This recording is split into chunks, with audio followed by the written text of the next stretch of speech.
Bonjour à tous, j'espère que vous allez tous bien par la grâce de Dieu, que votre semaine se passe bien sous le regard du Seigneur.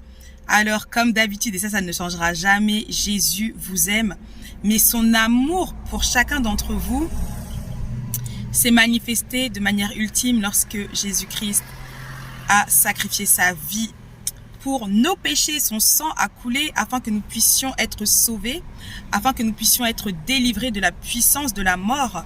Et très bonne nouvelle pour chacun d'entre nous, le premier jour de sa mort, il ne s'est rien passé. Le deuxième jour de sa mort, il ne s'est rien passé.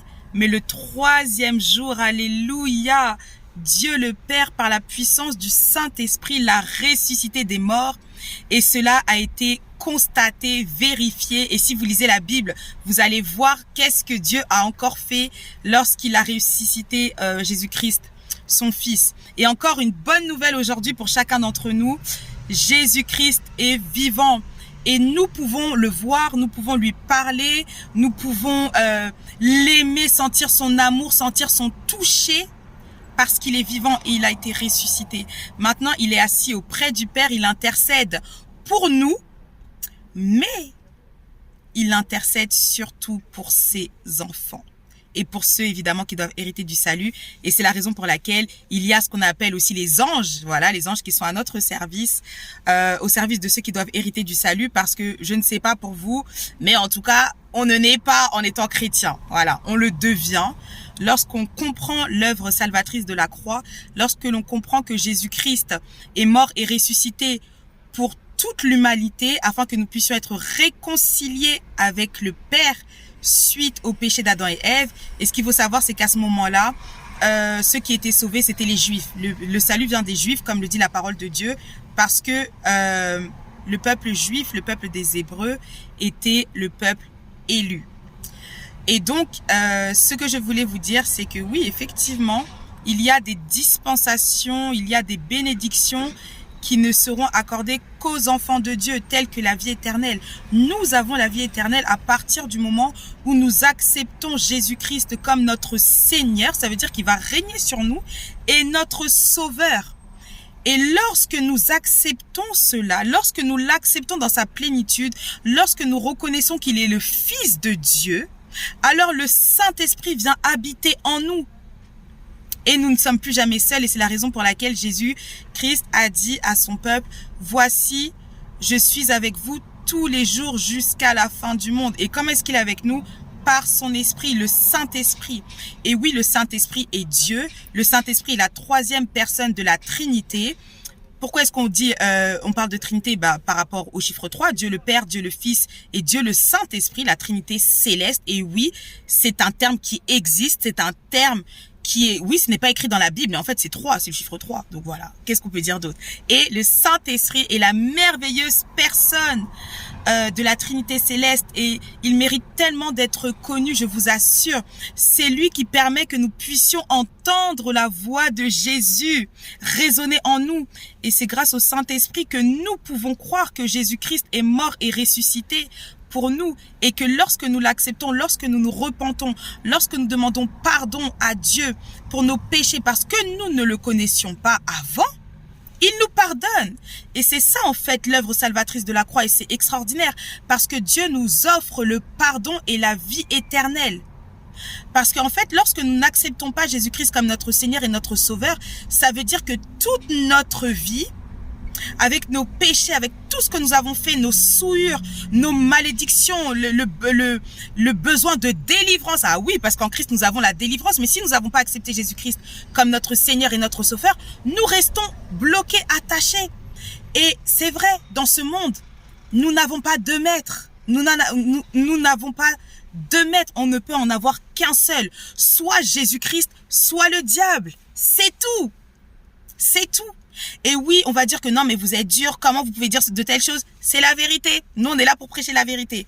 Si tu n'as pas Christ, ton maître, c'est le diable. Et nous aussi, avant que nous acceptions Christ comme notre Seigneur et notre Sauveur, notre maître, c'était le diable. C'est la raison pour laquelle nous étions poussés à faire le mal. Et puis pour nous, c'était normal. Alors que lorsque nous donnons notre vie à Christ, lorsque le Seigneur nous ouvre les yeux, on se dit, waouh, waouh, on était vraiment foutus.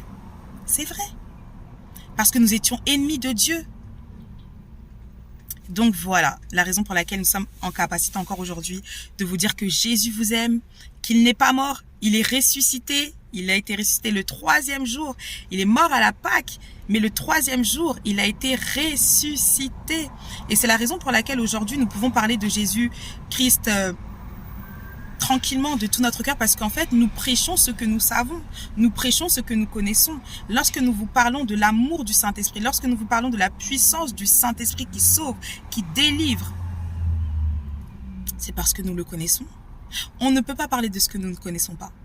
Et moi, je vous parle du Saint-Esprit parce que je le connais. Avant, je ne le connaissais pas. Je l'ai rencontré en 2018. C'est lui qui s'est manifesté à moi. C'est lui qui m'a parlé. J'entendais. Vraiment, c'est vrai, Dieu m'avait fait la grâce de pouvoir entendre Jésus. Mais le Saint-Esprit, lorsqu'il m'a parlé, je me suis dit, ah ouais. J'étais choquée. Je me suis dit, mais ah ouais, ok. Nous, on dit que voilà, le Saint-Esprit, c'est Dieu. Mais en fait, on ne lui parlait pas. On ne le connaissait pas. Il agissait, gloire à Dieu, dans nos vies. Mais il y a une différence entre savoir connaître et connaître réellement. Et voilà, donc le Saint-Esprit est vivant, il est Dieu. Il est Dieu. Il est Dieu. Et il est l'Esprit de Jésus. Et son Esprit, oui, l'Esprit de Jésus vient habiter en nous une fois que nous l'acceptons. Une fois que nous acceptons Jésus-Christ comme notre Seigneur et notre Sauveur. Il y a tellement d'autres choses à dire. Mais en tout cas, si tu as une Bible, lis-la. Ne la laisse pas comme ça posée à côté de ta commode, sur ta commode. Ça n'a pas de sens. Ce n'est pas un talisman, on doit la lire. Parce que la parole de Dieu dit, la foi vient de ce qu'on entend. Et ce qu'on entend vient de la parole de Dieu.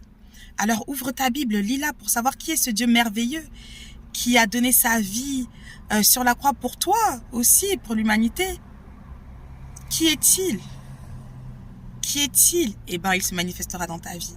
Si tu confesses le nom de Jésus-Christ de tout ton cœur, de toute ta force, tu verras qu'il se manifestera dans ta vie. Dieu parle, il parle, il met en garde, il parle dans les songes, il parle de manière audible, il parle dans ton cœur, dans tes pensées, il peut parler à travers un enfant de Dieu, il peut parler à travers un serviteur de Dieu, il parle de manière tellement multiple, il peut même parler à travers la nature. Ça en vaut la peine, ça en vaut la peine, réel. Donc que Dieu vous bénisse, très bonne semaine à vous sous le regard du Seigneur, Jésus-Christ vous aime et parlez-lui parce qu'il répond. Il répond lorsque nous lui parlons. Et s'il nous a parlé d'un autre consolateur qui est le Saint-Esprit, ça n'est pas pour rien. Le Saint-Esprit, on l'adore de la même manière où on adore le Père, de la même manière où nous adorons le Fils. Et si quelqu'un te dit que le Saint-Esprit n'est pas Dieu ou que nous ne devons pas adorer le Saint-Esprit, attention. Moi, on me l'a dit, je sais de quoi je parle. Oui, parce qu'en fait, c'est lui qui révèle, il est l'esprit de la révélation. C'est lui qui va te dire ce qui est caché. Il va te dire ce qui est caché.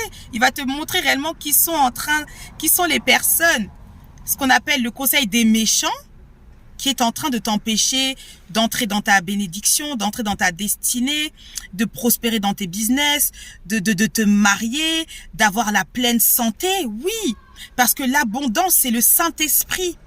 C'est lui qui nous permet d'être dans l'abondance de joie, dans l'abondance de paix, dans l'abondance de puissance. C'est lui qui te donne la paix même lorsque la tempête est en train de frapper contre toi. Mais parce que tu es solidement attaché au roc qui est Jésus-Christ, tu ne seras pas ébranlé, peu importe. Et c'est lui qui te délivre, c'est lui qui te protège.